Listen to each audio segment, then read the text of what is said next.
sa réflexion, ses avancées sur le sujet. Alors Mathieu, c'est notre premier speaker de cette édition 2019. Donc je vous demande de l'accueillir très très très chaleureusement. Mathieu.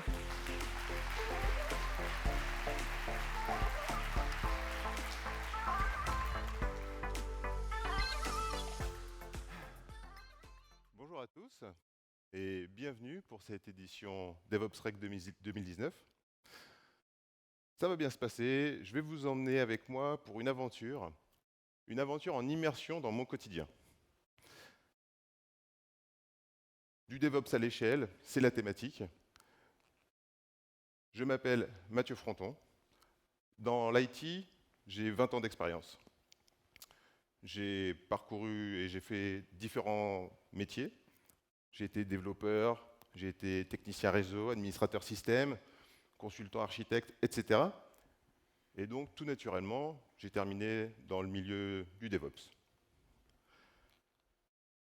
Cette jauge va nous permettre de suivre notre progression au sein de cette aventure. Suivre les artefacts qu'on va collecter, autant d'apprentissage que j'ai collecté tout autant et que je souhaite partager avec vous aujourd'hui. Alors, petite attention. Tous ces artefacts, je vais les énoncer comme étant mes vérités, des vérités. En fait, ce sont mes vérités, applicables à mon contexte et issues de mes expériences. Et je serai ravi de discuter avec vous en dehors du talk et confronter nos vérités. Alors, si tout le monde est prêt, on va poursuivre. C'est parti. Donc, il y a pas longtemps, c'était il y a 3 ans, je vis ma petite vie normale. J'habite à Tours avec mes enfants et ma femme. En même temps, je travaille à Paris la semaine dans une agence digitale. Et je fais un truc qu'on appelle le DevOps. Un truc tout le monde veut le faire, mais j'ai l'impression que personne ne comprend réellement ce qu'il y a derrière. Et ça me dérange. Je me dis, il faut que je creuse un petit peu dans la littérature, notamment la littérature DevOps. Et en creusant, donc, je me rends compte qu'il y a beaucoup de publications et il faut se limiter un petit peu. Donc pour moi, il va y avoir 2 ressources qui vont fondamentalement forger ma vision du DevOps. La première, c'est un livre. Un livre qui s'appelle A Seat at the Table de Mark Schwartz. Je l'ai découvert le jour où Gene Kim, sur Twitter, s'étonne de la capacité qu'a eu l'auteur à définir DevOps et Agile avec extrême justesse en seulement 3 paragraphes. En lisant ces 3 paragraphes, je me dis, ok, banco, il faut absolument que je lise ce livre. Et donc, évidemment, j'ai acheté l'audiobook. Je l'écoute, je le réécoute, notamment dans mes nombreux transports entre Tours et Paris. Et réellement, c'est quelque chose un très bon retour d'expérience de CTO et dans toute la complexité d'une organisation et de l'exécutif. Très intéressant et je vous le recommande. Une autre ressource que je vous recommande et que j'aime parcourir, surtout que c'est qu'une fois par an, c'est le fameux State of DevOps de Dora. Alors, d'avance, je suis désolé pour ceux qui ont pensé à cette Dora, mais bien évidemment, je parle du DevOps Research and Assessment, l'organisation qui va collecter sur le terrain, à travers des questionnaires auprès de centaines d'entreprises, collecter depuis maintenant 5 ans un tas de données, les analyser et en faire des rapports. Et depuis 2-3 ans, il y a quelque chose qui commence à émerger.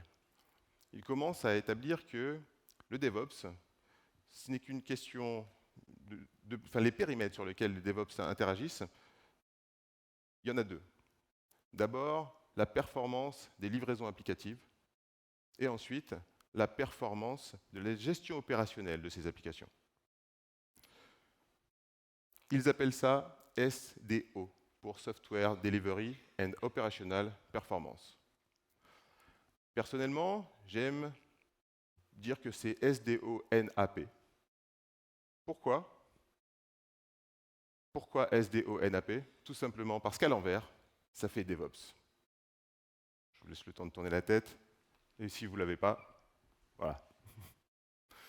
Et je trouve ça cool parce que en fait, je peux me raccrocher à ça. Et quand mes parents me demandent mais qu'est-ce que tu fais comme boulot en fait? On n'y comprend rien. Là, je leur dis, mais enfin, je vous l'ai déjà dit 50 fois. Je travaille sur la performance des livraisons applicatives et la performance des gestions opérationnelles de ces mêmes applications. Ouais, je suis pas sûr que ça les aide en fait, mais bon, au moins on a quelque chose. Et donc dans ce contexte, j'ai un client dont je tairai le nom, évidemment, qui internalise ses compétences et qui me propose de les rejoindre. Mais bon, soyons sérieux, moi à l'époque, ma vie, c'est un petit conte de fées. L'agence digitale dans laquelle je travaille, pour moi, c'est parfait. J'ai des collègues de talent. J'ai des projets super intéressants. Et il y a une émulation de fou. Et donc là, je suis un peu en mode, OK, sélection du niveau. Est-ce que je passe à la suite ou pas? Je rencontre le CTO, qui s'appelle Yann Nadjar. Un vrai modèle de manager, fondamentalement bienveillant, même si ce mot est très galvaudé, et exigeant. Et j'espère, Yann, que tu seras sensible à des éloges publics, le temps venu des augmentations. Donc, Yann, il vient me voir et m'explique que la branche numérique, la 5e et dernière branche du groupe, qui n'a que 5 ans à l'époque, est fondamentalement ancrée dans le digital. Il m'explique aussi que la fiche de poste responsable DevOps, elle reste ouverte et elle est à rédiger. Et il me dit que j'aurai toute la latitude pour contribuer à la rédaction de cette fiche de poste. Alors, petite parenthèse, il y a un sujet assez clivant dans le monde DevOps aujourd'hui, et depuis toujours, je pense.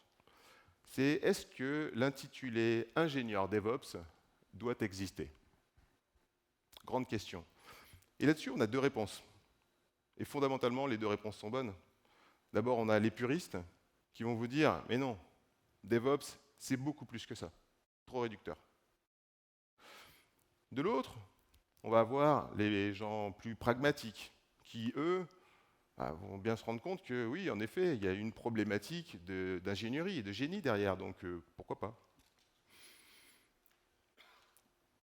Entre nous, on sait que les 2 fonctionnent. La vraie question, c'est de savoir quel message on veut faire passer. Et moi, j'ai un message à faire passer disant que c'est plus que ça. Donc moi, j'ai choisi de prendre la position du puriste, même si en fait j'aurais pu prendre l'autre. Mais j'aurais bien voulu savoir, juste comme ça à main levée, qui est plutôt puriste dans l'assistance, qui a plutôt une vision du DevOps comme étant plus que l'ingénierie DevOps.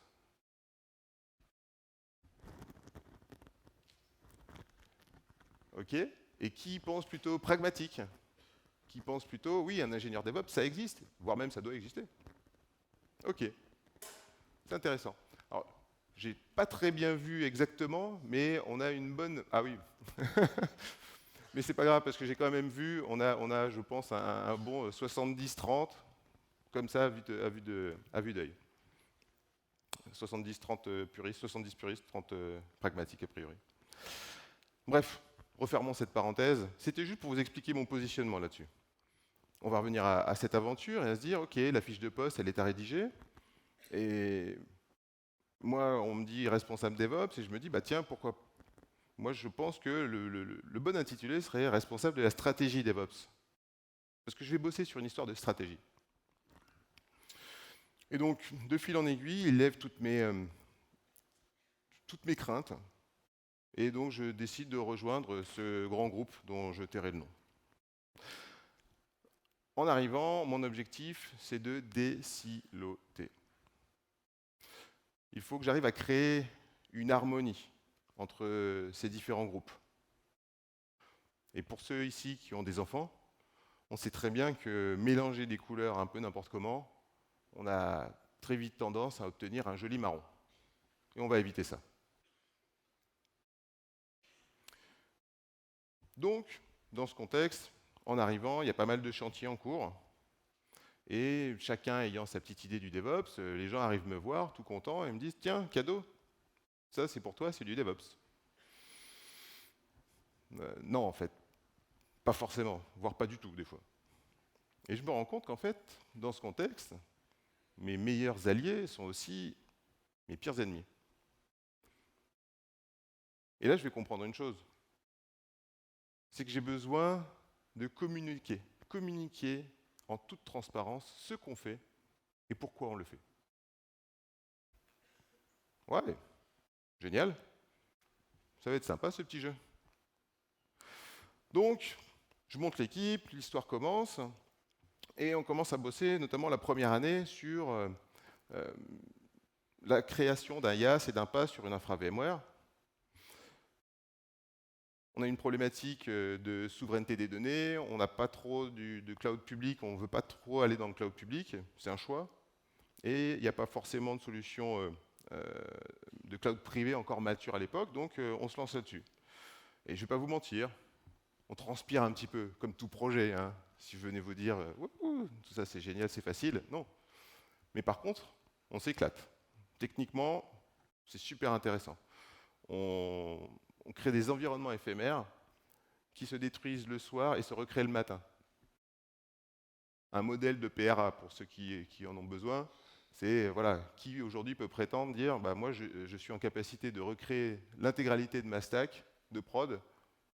C'est sur la prod qu'on le fait évidemment, mais je suis en capacité de recréer l'intégralité de toute ma stack sur n'importe quel environnement en une nuit. Donc c'est très intéressant et on s'éclate. Mais à côté de ça, moi, ma position elle est un petit peu plus ambivalente. Parce que notre objectif, c'est quand même de faire tomber ce mur qu'il y a entre les devs et les ops. Mais voilà ce qu'on fait. On met des DevOps entre des devs et des ops, quoi. Alors, oui, mécaniquement, moi, j'arrive avec deux murs. Et certains me diront, oui, mais les murs, ils sont plus fins. Ça ne me convainc pas. Et voilà, je commence à calculer, analyser et aller chercher, même aller chercher chez Baudelaire, tenez. Baudelaire parlait de l'inépuisable fond de l'universelle analogie. Le saviez-vous?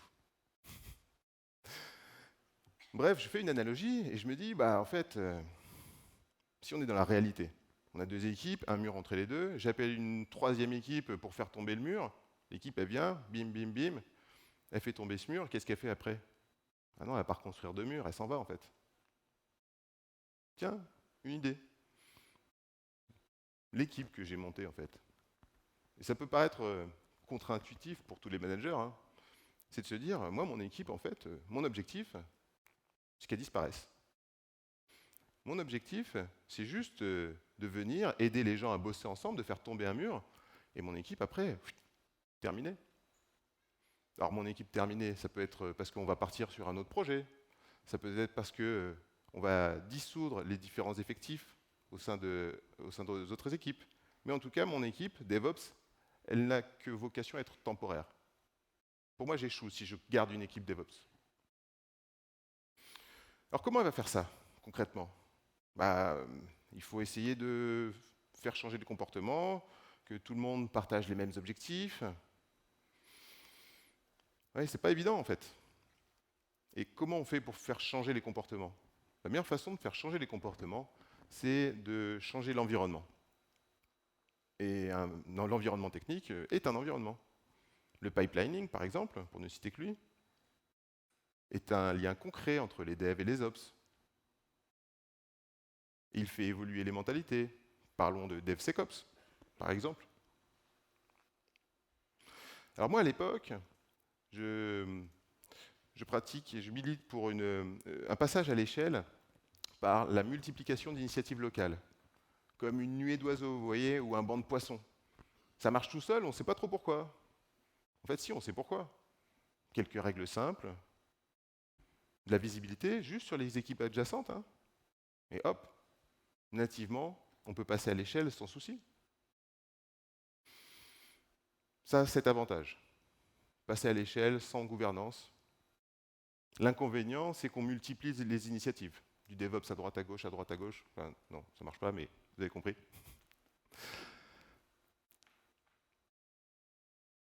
Et donc ça marche bien pour les startups, ces fameuses licornes qui vivent sous perfusion.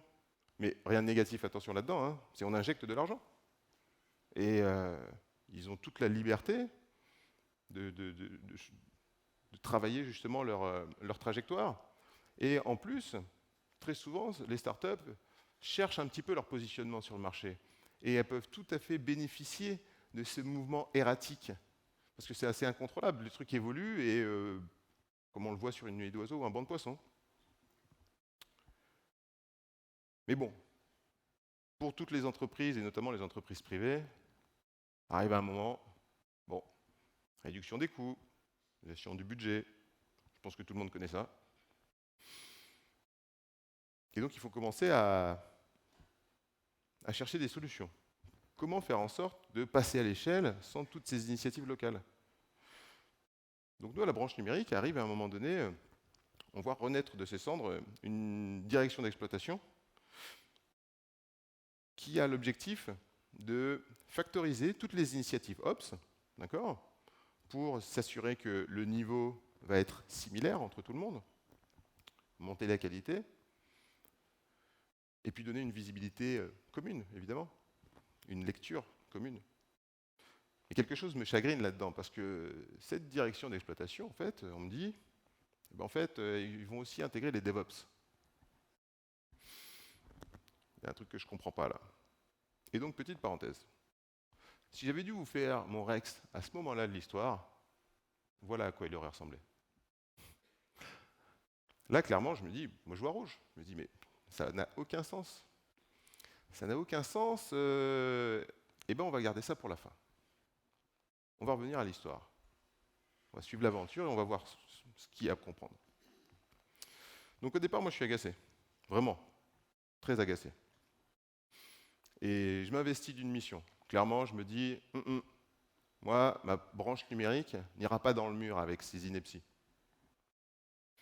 Et mon manager, lui, il me dit, non, ne te braque pas. Ne te braque pas. Prends le changement, accompagne-le, et peut-être fais bouger les lignes de l'intérieur si tu peux, mais en tout cas, ne te braque pas. Et avec le temps, bon, je retrouve mes esprits, je me calme, et je me mets à réfléchir un petit peu. Arrive le temps de la réflexion, et notamment parce que, bon, Yann, il y a quelque chose qui m'a bien appris, c'était de réussir à prendre du recul quand on a des contraintes qui sont, mettons, politiques, ou tout ce genre de choses, qui sont un petit peu problématiques, et notamment dans les grands groupes. Il me dit, il faut prendre de l'altitude, prendre du recul sur tout ça. Et ok, moi je me pose un petit peu, et je me dis, ok, DevOps, on parle de beaucoup de choses dans le DevOps. Hein. Mais il y a certains concepts, je me rends compte qu'ils sont interchangeables presque. Quand j'entends parler notamment d'automatisation et d'industrialisation. Alors c'est pas une faute, c'est parce qu'il y a US ou GB en fait, le Z ou le S sur industrialisation. Voilà. Donc, automatisation ou industrialisation? Quelle est la différence en fait? Quand on est sur une multiplication des initiatives locales, chaque équipe va automatiser ses pipelines. Mais aucune, en fait, ne va offrir un service de pipelining qui va couvrir 90 à 95% des besoins de tout le monde. Personne ne va industrialiser au sens de la réutilisation. Excusez-moi, il faut que je boive un coup. Donc personne ne va industrialiser au sens de la réutilisation.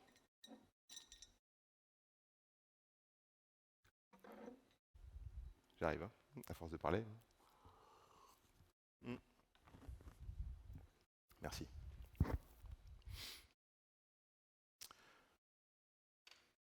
Et ça, c'est super important comme concept, en fait. Hein. Parce que souvent, quand on parle d'industrialiser, ou en tout cas de dire, bon, au niveau du groupe, de l'équipe, de la branche, de tout ce que vous voulez, on va choisir un outil.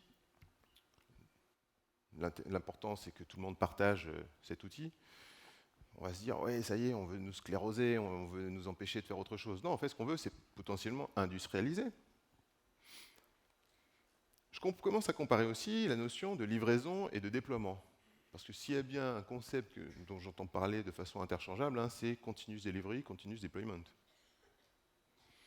même chez les éditeurs de logiciels, hein, je trouve que c'est un concept qui n'est pas clair. Si on lit un petit peu de la documentation, on est perdu. Donc il faut revenir un petit peu à la base, revenir au français, revenir à la définition des termes en fait. Et moi, par exemple, quand je me fais livrer une pizza, la boîte, elle est fermée. Et je la déploie pour la manger. On peut pousser cet exercice de pensée un petit peu plus loin, hein, en disant A livre B qui livre C, et C déploie. En fait, le déploiement, c'est toujours la dernière étape de cette chaîne. Et consiste à ouvrir ce paquet qu'on sait passer d'étape en étape, de stage en stage. Alors je ne dis pas que j'ai raison, je dis juste que c'est bien de remettre les choses à plat, et puis potentiellement de tomber d'accord, d'avoir un consensus, au moins au niveau des gens avec lesquels on travaille. Et je commence à comparer aussi DevOps et DevOps. Ça peut paraître étonnant, mais en fait, dans l'agile, on a l'habitude qu'il y ait différents types de frameworks. Par exemple, Scrum et Kanban, pour ne citer que. Mais dans le DevOps, en fait, on a juste le terme DevOps et en fait, il y a plusieurs pratiques. Et en fait, un jour, on me demande pour le salon Vivatech. Pour ceux qui ne connaissent pas, c'est l'équivalent du CES Las Vegas européen qui se passe à Paris tous les ans. Et en fait, on me demande de faire une intervention pour aller expliquer le DevOps sauce branche numérique à la Poste. Et donc, je me retrouve à chercher toutes les initiatives et à capitaliser sur tout ce qu'on fait. Et je me rends compte qu'il y a deux familles de DevOps. D'un côté, il y a ce que j'appellerais le DevOps as a Service. Des ops qui vont vous fournir des outils à votre disposition et qui sont aussi en capacité de vous accompagner sur l'utilisation de ces outils. Et à côté de ça, on va avoir des équipes DevOps un peu plus en mode task force qui vont intégrer plutôt les équipes de build. Et ces deux initiatives, en fait, ne s'invalident pas l'une l'autre. Hein. Tout comme on a pris l'habitude qu'en Agile, on fait du Scrum, on fait du Kanban, on fait autre chose, ça ne s'invalide pas. Ça dépend. Bref, à côté de ça, la vie continue. Ça, c'était mes réflexions, mais à côté de ça, la vie continue. Et je me mets à réfléchir un petit peu et à participer, pardon. Je me mets à participer au daily avec mes ops et mes DevOps. Et un jour, le PO, le Scrum Master, vient me voir. Et il me dit, bon, franchement, c'est top, les équipes, l'ambiance, tout ça, c'est génial, mais j'arrive pas à faire avancer mes petits tickets, là, mes petits post-it. Donc, il me dit, moi, j'ai un problème, j'ai un manque de vision produit. Il manque un PO. J'ai un produit.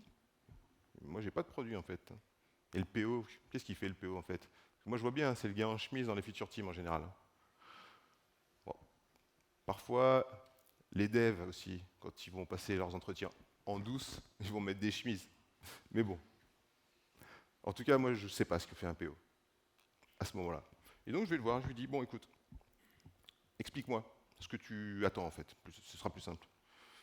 Ok, écoute, j'ai besoin que tu priorises, que tu définisses les priorités, que tu les challenges aussi dans leur daily quand ça avance pas, et si besoin, que tu précises l'attendu. Ok, franchement, si c'est que ça, deal. Donc on commence. 1 semaine, 2 semaines, c'est la taille de notre sprint. 3 semaines, 4 semaines, pardon. 3 semaines, 4 semaines, un train de livraison. Et là, je commence à comprendre que oui, en effet, j'ai un produit. Et oui, parce qu'un produit, en fait, il va être là pour répondre à des besoins d'utilisateurs. Donc, moi, tout ce que je fais, ça répond aux besoins des développeurs. Les développeurs, ils ont besoin d'avoir des environnements automatisés. Ils ont besoin de savoir que leurs environnements, même de staging, sont up. Ils ont besoin d'accéder à leurs serveurs, pourquoi pas, quoi. Oui, d'ailleurs, pourquoi pas? Pourquoi est-ce que les développeurs n'auraient pas accès à leurs serveurs? Est-ce que c'est pas antinomique, en fait, de dire je vais garantir que l'environnement il est up et en même temps, ils ont le droit d'accéder? C'est pas le problème des ops depuis la nuit des temps? Alors ça, la réponse, je l'aurai plus tard. Sur scène.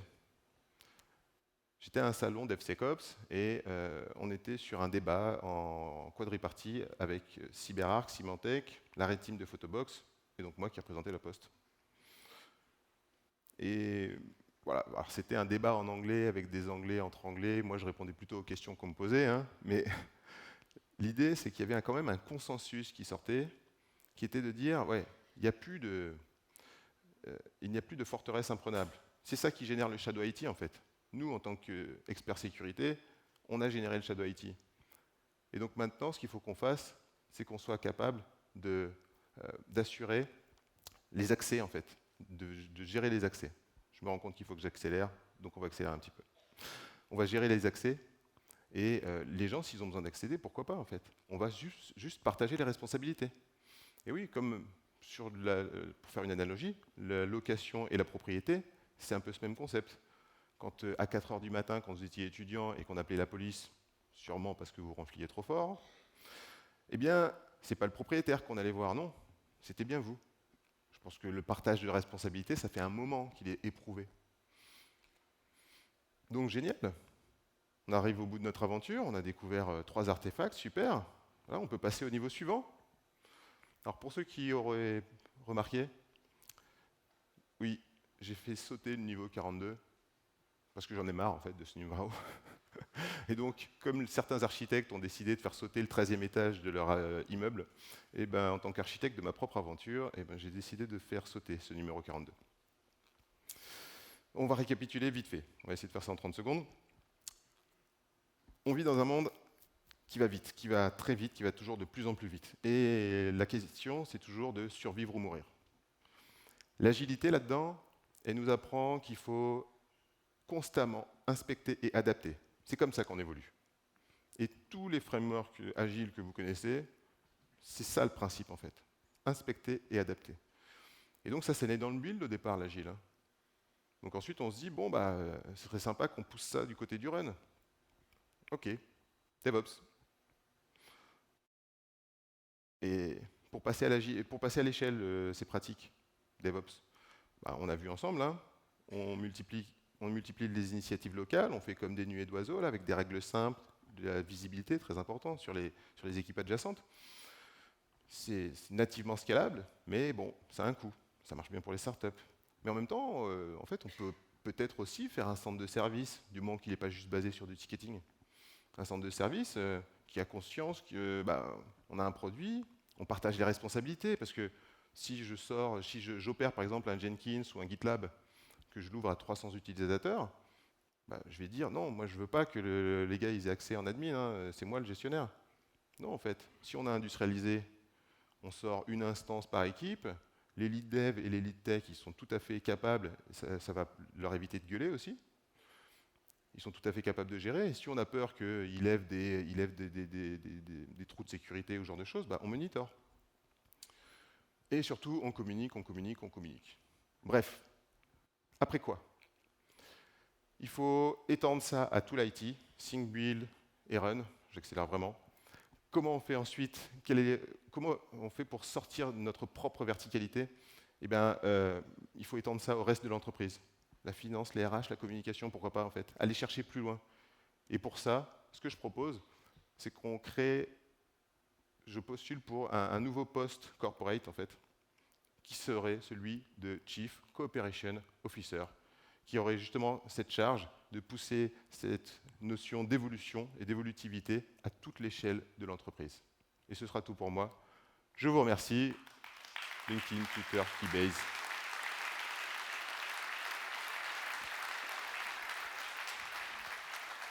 Merci Mathieu Je t'en prie. pour cet échange. Le public a quelques questions, Oui. comme tu t'en doutes. Une première question, combien il y avait de personnes dans les équipes, notamment dans les feature teams? Oui. Alors, le centre de service, lui, il monte à entre 60 et 70 personnes. Okay. Après, toutes les feature teams confondues, je n'ai pas le chiffre en tête. On pourra faire un retour, je pourrais WhatsApper quelqu'un et puis vous venez me poser la question en dehors. Vous le reconnaîtrez avec son t-shirt bleu, de toute façon. Une autre question, est-ce qu'il y a eu de la résistance sur certains changements que tu as amenés? Oui, moi. Non, si, parce qu'en fait, là, l'histoire, c'est une histoire d'évolution et en fait, d'évolution aussi de ma perception. Moi, j'étais là en mode, non, mais c'est pas comme ça qu'on fait le vrai DevOps. Puis à un moment donné, je me rends compte que non, mais Par exemple, ITIL n'est pas incompatible avec DevOps. Je me rends compte que les centres de services, c'est peut-être parce qu'on les a mal implémentés à une époque, qu'on en a une mauvaise vision aujourd'hui. Et voilà, donc moi, c'est une histoire d'évolution et c'est l'abandon de ma propre résistance au changement, en fait, cette histoire. Voilà. C'est ton histoire. Voilà, Donc, c'est mon histoire et ce finalement. n'est pas une vérité absolue. Et je serais ravi d'en discuter avec vous. En tout cas, c'est quelque chose qui fonctionne aujourd'hui. Et dernière question, donc tu nous parlais du CCO, le chef de la collaboration. La coopération. Coopération, pardon, excuse-moi. Ça mauvaise presse collaborer ici. Pardon ? Ça mauvaise presse collaborer ici. C'est vrai, voilà. Coopération. Est-ce que tu l'as présenté à ton management ? Est-ce que tu en as parlé ? Pas encore, c'était voilà, c'était cadeau, c'était pour vous. C'est la première fois que j'en parle. Par contre, j'ai en effet, juste mon manager, et on a l'intention d'aller voir un petit peu à la Poste et discuter de ça, comment ça peut se présenter. Voilà. Super. Bah, bonne chance dans ce nouveau défi. On peut applaudir à nouveau Mathieu. Merci Mathieu.